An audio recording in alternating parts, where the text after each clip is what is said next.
Could the sanskars be related to like a group soul or group consciousness?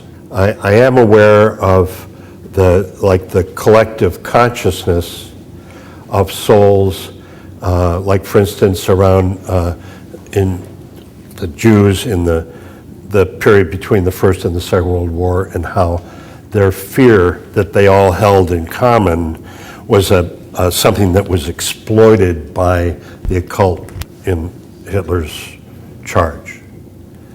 So they had collective responsibility, and as someone was suggesting last night, that the experience for all of those to have that, you could think of the potential for that as having been karmic. You know, that a whole collection of souls had acquired certain experiences together or and individually, that if they lived out this thing, then some of this would be cleared. So, but I'm just surmising. I'm not speaking from knowing it. So it's a good question and I don't know. Okay, now,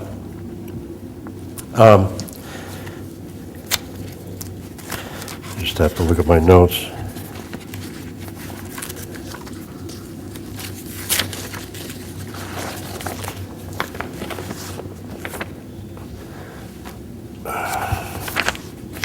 This is my book, the outline.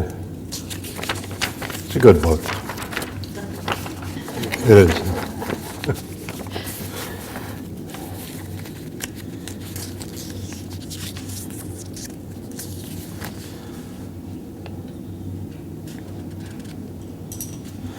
Okay, so this principle of applying divine presence or light into trauma, you can use wherever your creative thinking might take you. So I've done it for lots of events for people in this lifetime. I described the child in the core transformation example, okay?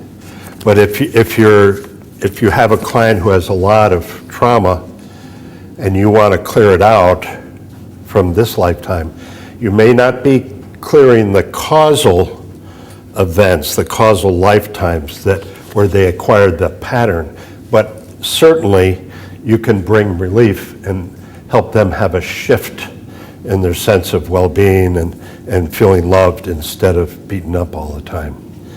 So you have the client, they may have conscious recall of it, then you have them go to that event in this life as appropriate. You know, you're not going to take somebody back into a sexual abuse event and then we'll just deepen into that feeling there, you know, not going there, right? Or they're being bullied so that they're frightened for their life. Have them be in the catharsis around that as is appropriate, and be sensitive and simple about it, and you can't push the river. Just can't happen. So, but let's say you have a client who's back in an event. It might be in emotional abuse. It's very common to cause a whole shift in a person dealing with emotional abuse by a parent, by having them be in it, say they're 4 or 5 years old. And one of the beings I work with is called the Angel of Love of the Heavenly Mother. You go, well, how do you know that?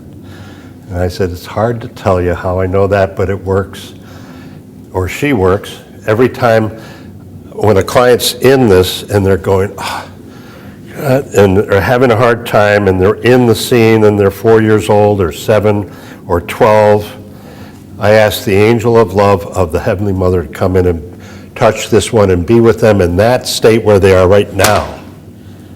And then, it's gone.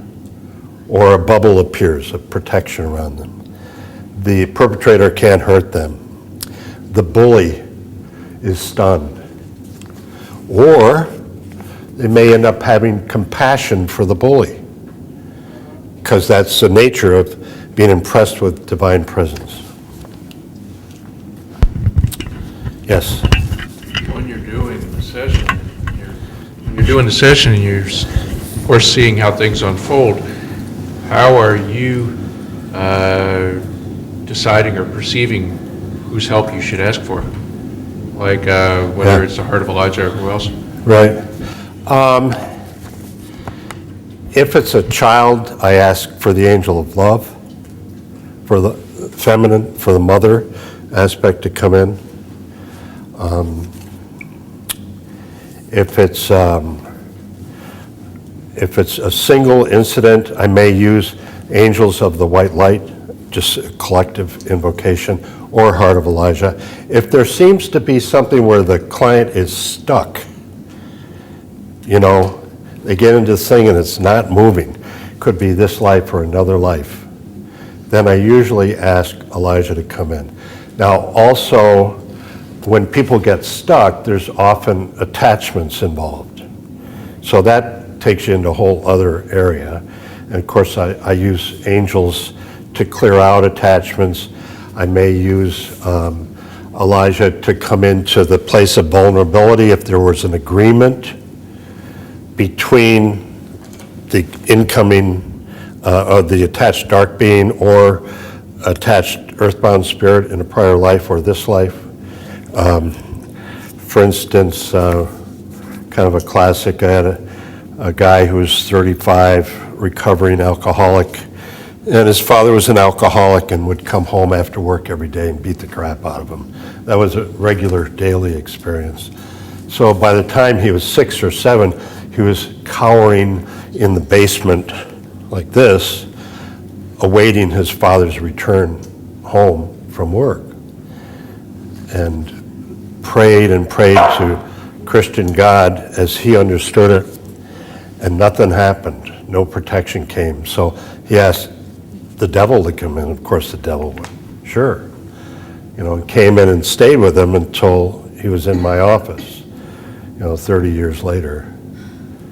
And then so we went back to that period because that demon wasn't going to leave until the client was ready and free in himself so that he didn't need it anymore. So regress back to that period just before the dark one came in and had him be in that event and so forth. And then I call on angel or Elijah to come in and touch this child in that experience, and it transmutes. And then we had to do more work around relationship with dad, which became very successful for him. And then when you do that, when you have a trauma event in a prior life or in childhood that draws the attachment of a dark being or an earthbound spirit with dark ones attached, then and you're here in this life. When did you come in? Oh, been with him for lifetimes. Can't let him know what he's really like. I'm going to be in his face all the time and mess with him. One of those characters. Just a second, and then, it's all right. And so then you go back to where just before that wise guy came in, and bring healing to the propensity or the vulnerability, whatever it takes, so that that's not an issue. And then the dark one disappears from the client's history, does not show up.